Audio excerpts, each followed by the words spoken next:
Give me a Manhattan. Ray, a Manhattan for the lady, please.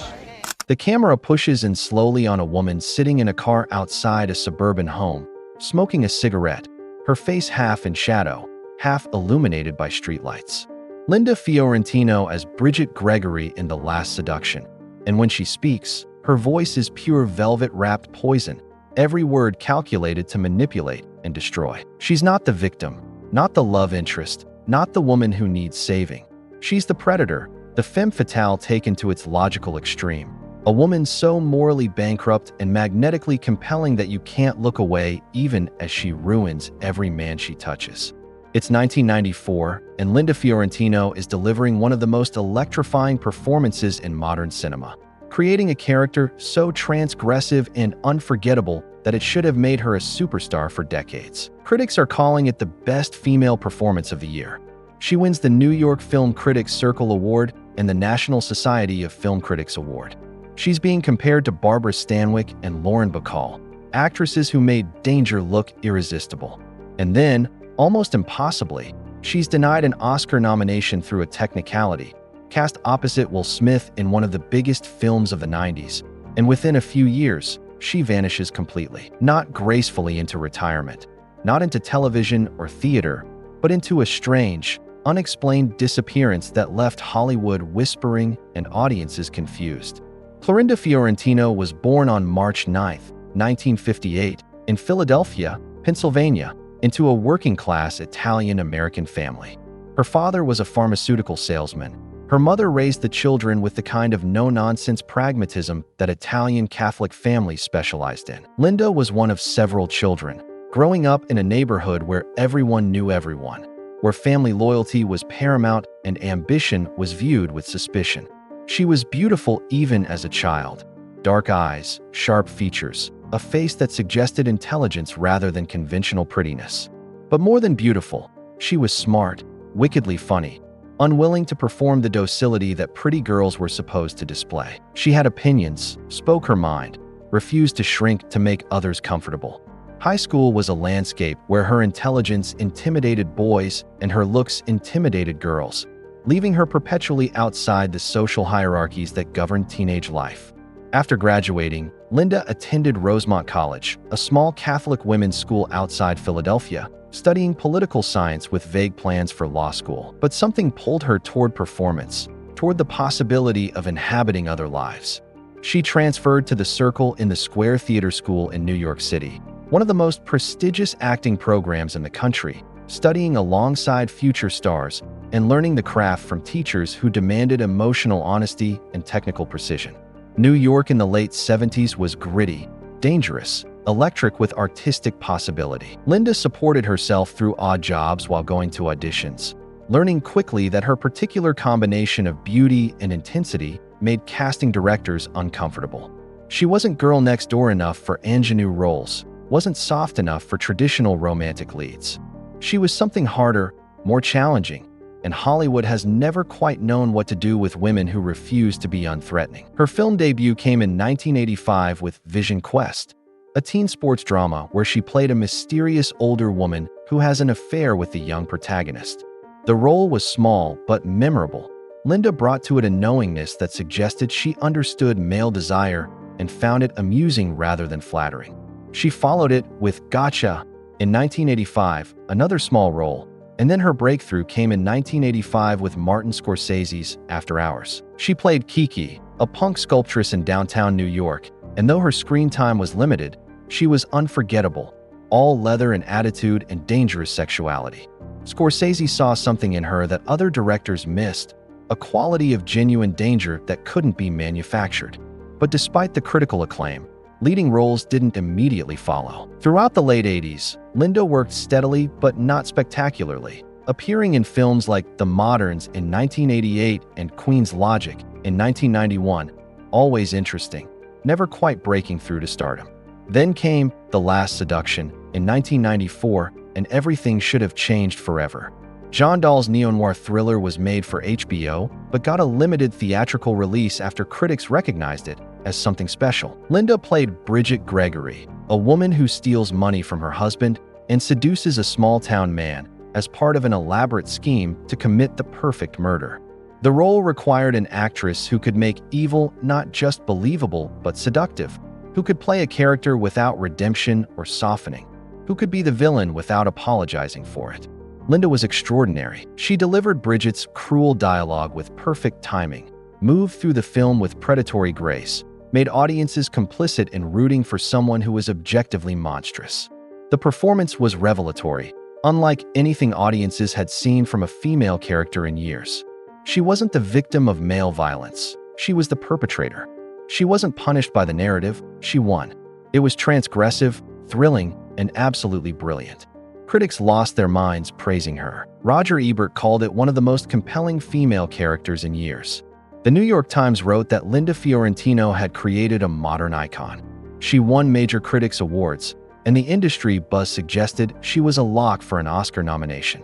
But then came the technicality. Because the film had premiered on HBO before its theatrical release, the Academy ruled it ineligible for Oscar consideration. Linda was denied the nomination that would have cemented her status, that would have made her unignorable to the industry. It was a devastating blow, a moment where institutional rules prevented recognition of what everyone acknowledged was extraordinary work. But there was more to the story. Rumors began circulating that Linda was difficult, demanding, unwilling to play the publicity game. She gave interviews where she was honest rather than diplomatic, refused to pretend gratitude for opportunities, called out sexism and hypocrisy with a directness that made publicists nervous. What was the first film where you saw Linda Fiorentino? Was it The Last Seduction, shocked by a female character who was pure predator? Was it Men in Black, watching her hold her own in a blockbuster? Drop a comment. I first saw Linda in Film Name, and what struck me was, I read every single story, and your memories shape which forgotten stars we explore next. In 1997, Linda was cast in Men in Black, opposite Will Smith and Tommy Lee Jones, playing Dr. Laurel Weaver, a morgue worker who discovers aliens exist and eventually becomes an MIB agent herself. The film was a massive blockbuster, grossing over $589 million worldwide, becoming one of the biggest hits of the decade. Linda brought to the role her characteristic intelligence and dry wit, refusing to play the damsel despite the action framework. She held her own against two of Hollywood's biggest stars, delivered jokes with perfect deadpan timing, and proved she could do commercial entertainment without sacrificing her edge. The film's success should have guaranteed her a decade of leading roles in major productions. Studios should have been building franchises around her. Directors should have been competing for her time. But instead, the phone stopped ringing. Linda was not invited back for Men in Black 2 in 2002. Her character was written out with a single line of dialogue about them breaking up. When journalists asked why, the official explanation was creative decisions. But rumors suggested Linda had been difficult during production, had clashed with directors and producers, had refused to do the kind of promotional work that blockbusters require. Whether these rumors were true or exaggerated by an industry eager to justify not casting a woman who wouldn't be compliant remains unclear. But the effect was the same. Linda Fiorentino, who should have been at the peak of her career, was being quietly blacklisted. Throughout the late 90s and early 2000s, Linda's career dwindled to almost nothing. She appeared in Dogma in 1999, Kevin Smith's religious satire, playing a woman who must save existence, and her performance was characteristically intelligent and funny. But the film was controversial, picketed by religious groups, and didn't become the commercial success that might have reignited her career. She did Where the Money Is in 2000 opposite Paul Newman, Liberty Stands Still in 2002, Ordinary Sinner in 2002. All small films that came and went without notice. The woman who'd created one of cinema's most iconic characters, who'd starred in one of the decade's biggest blockbusters, was doing direct-to-video movies and guest appearances on television shows.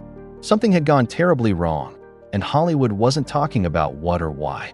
Behind the scenes, Linda was apparently burning bridges faster than she could build them. There were stories of her being fired from projects, of directors refusing to work with her again, of an industry consensus that she was simply too difficult to justify casting regardless of her talent. She was labeled nightmare to work with, impossible, unprofessional.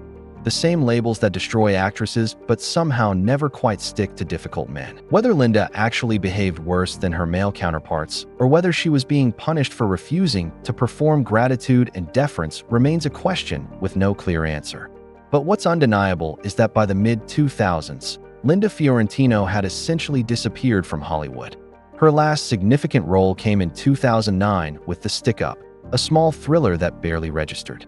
After that, nothing. No retirement announcement, no farewell interview, no explanation for why one of the 90s most compelling actresses had simply vanished. She gave no interviews, made no public appearances, maintained no social media presence. Occasionally, there would be a paparazzi photo or a brief sighting, confirming she still existed, but she seemed to have deliberately withdrawn from not just Hollywood but public life entirely. The silence was strange, almost eerie. Most actresses who leave the industry still do convention appearances or interviews reflecting on their careers. Linda did nothing, said nothing, became a ghost haunting her own filmography. Over the years, various explanations have circulated. Some suggest she became disillusioned with Hollywood's treatment of women and simply walked away. Others claim she was so thoroughly blacklisted that work became impossible and she chose dignity over desperation. Some whisper about personal struggles or health issues that made continuing impossible. The truth, as always, is probably more complex and more mundane than any single explanation. What's clear is that Linda Fiorentino, who should have been one of the defining actresses of her generation, disappeared at an age when she should have been doing her best work, and Hollywood didn't seem to miss her or question why one of its most talented performers had simply evaporated. There's profound tragedy in Linda's story, but also uncomfortable questions about how the industry treats women who refuse to be amenable. The difficult actress label has destroyed careers for decades, always applied far more readily to women than to men, always used to justify not hiring talented people who won't perform subservience. Linda Fiorentino was brilliant, created an indelible character in Bridget Gregory, proved she could do blockbusters and indies with equal skill. And for reasons that remain murky, some her own doing, some the industry's punishing of women who won't comply, she was expelled and forgotten, while far less talented but more compliant actresses continued working. Looking at Linda's trajectory from beginning to now, what's striking is the waste. She had the talent, the intelligence, the screen presence to sustain a decades-long career playing complex, challenging characters. But Hollywood, which claims to value talent above all, actually values compliance more. An actress can be brilliant, but if she won't play the game, won't pretend gratitude, won't perform the femininity the industry demands, she becomes expendable regardless of her abilities. Linda Fiorentino apparently crossed too many lines, burned too many bridges, refused too many compromises. Whether those refusals were justified or self-destructive depends on who's telling the story. Today, Linda Fiorentino is 66 years old, living somewhere in obscurity, having given no public statement about her career or disappearance in over a decade. She is one of cinema's great mysteries, a talent that burned brilliantly and then simply extinguished, leaving behind a handful of performances that remind us what we lost. The Last Seduction remains a masterpiece of neo-noir. Bridget Gregory remains one of cinema's great villains, and Linda's performance remains criminally underappreciated by history. She deserved the Oscar nomination she was denied. She deserved the career that Men in Black should have guaranteed. She deserved to age into character roles and prestige television and all the things that talented actresses should get. Instead, she got erasure, and we got silence where there should have been decades more work. If this story haunted you, hit that like button and subscribe for more explorations of actors who defined our memories and then mysteriously disappeared. Drop a comment with another forgotten star whose story deserves investigation. I read every single one. Linda Fiorentino taught us that talent isn't enough, that being difficult, or being labeled difficult, can end a career regardless of brilliance, that Hollywood's treatment of strong women remains its most shameful ongoing failure. She was everywhere in the mid-90s, the actress who made danger irresistible, and then she was nowhere, erased by an industry that couldn't handle a woman who refused to shrink. Her disappearance remains one of Hollywood's strangest unsolved mysteries.